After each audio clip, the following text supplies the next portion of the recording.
Dans l'état d'esprit d'un huitième de finale à l'extérieur, après la pression est plus sur Montpellier qui, si jamais ils passent à côté samedi, ça serait une énorme contre-performance de leur part, vu qu'ils ont été dans les 6 premiers toute la saison, qu'ils ont été 2 fois premiers.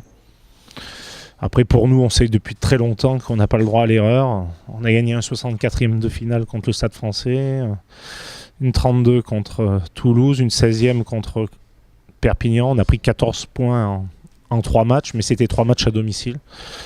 Maintenant, voilà, on va à l'extérieur. On sait que les matchs en top 14 à l'extérieur sont difficiles à gagner. Et donc, il faudra être discipliné, très précis en conquête et bon sur les duels.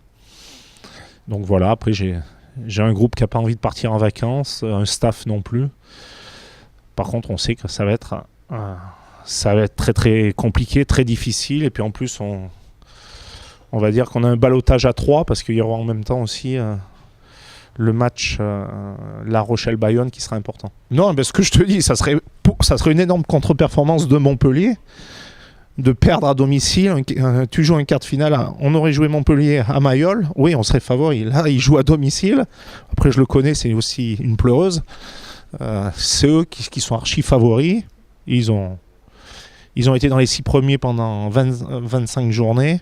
Il y a que ce soit notre président ou Fabien Galtier, il y a deux personnes très médiatiques, qui se branchent à interposer, tant mieux pour eux.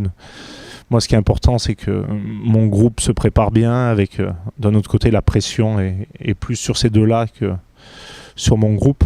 Sur ce match-là, on peut encore finir second, comme on peut finir 8e, à un point près, à une pénalité, à une décision arbitrale. Tu peux avoir une saison très positive ou une saison, pour les spécialistes, très négative.